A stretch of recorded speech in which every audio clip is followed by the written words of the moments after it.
క్రీస్తునందున్న ప్రియులకు ప్రేమతో వందనాలు తెలియజేస్తున్నాను. ఫిబ్రవరి నెల 2వ తేదీ 2025. ఈరోజు దేవుడు మనకు చేస్తున్న వాగ్దానం ఏమిటనగా సామెతల గ్రంథము 8వ అధ్యాయము 17వ వచనం. నన్ను ప్రేమించు వారిని నేను ప్రేమించుచున్నాను. ఆమేన్. నా ప్రియమైన సహోదరి సహోదరులారా, మనము ఎవరినైతే ప్రేమిస్తున్నామో వారి కొరకు ఏదైనా ఎంతైనా చేయటానికి వెనుకాడం. ఒకవేళ వారి కొరకు బాధపడవలసి వచ్చినా, నష్టపోవలసి వచ్చినా కూడా వారి మీద మనకున్న ప్రేమ మనల్ని ఆ త్యాగము చేసే విధంగా మారుస్తుంది.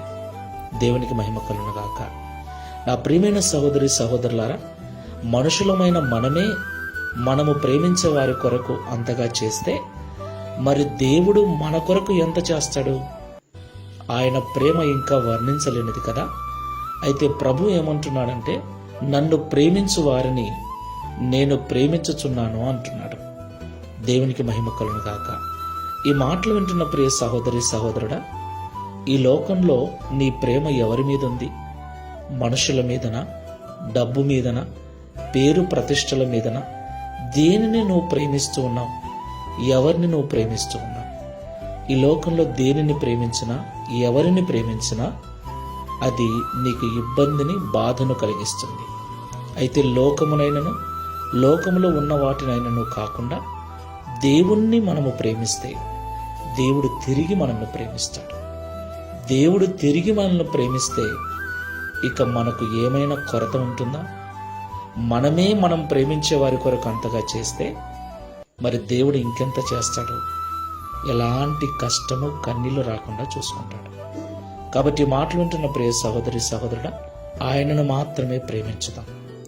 ఆయనకు మించి మరొకరు మనకు ఇష్టంగా ఉండకూడదు. తీర్మానం చేసుకుని ప్రార్థన చేసుకుందాం. శాశ్వతమైన ప్రేమతో మమ్మల్ని ప్రేమిస్తున్న తండ్రి, విడువక మా ఇళ్ళ కృప చూపుతున్న ప్రభువా, మీకు స్తోత్రాలు. ఎవరైతే ఈ లోకంలో నిన్ను ప్రేమిస్తూ ఉంటారో వారిని మీరు ప్రేమిస్తున్నారని మాతో సూటిగా మాట్లాడారు. అవును తండ్రి, మేము ఎవరినైతే ప్రేమిస్తున్నామో వారు బాధపడకూడదని, కష్టపడకూడదని వారి కొరకు ఎంతో చేస్తాం, ఎంతో ప్రయాసపడతాం, ఎన్నో త్యాగాలు చేస్తాం. మనుషులమైన మేమే ప్రేమించే వారి కొరకు అంతగా చేస్తే సృష్టికర్తమైన నీవు ఇంకెంత చేస్తావు తండ్రి? అయితే నిన్ను ప్రేమించకుండా లోకమును, లోకంలో ఉన్న ఆశలను ప్రేమిస్తూ ఇబ్బందులకు గురవుతున్నాం, బాధపడుతూ ఉన్నాం. ఈరోజు మీరు మాతో మాట్లాడినట్లుగా ఇక లోకమును, అందులో ఉన్న వాటిని కాకుండా నిన్ను మాత్రమే ప్రేమిస్తూ, నీ ద్వారా ప్రేమించబడుతూ సమస్త సమృద్ధి కలిగి జీవించినట్లు సహాయం చేయమని, తద్వారా ఈ దిన వాగ్దానమును మా అందరి జీవితంలో నెరవేర్చి మీ నామమును మహిమపరచుకోమని యేసు నామములో ప్రార్థిస్తున్నాము తండ్రి. Amen. Praise the Lord. God bless you.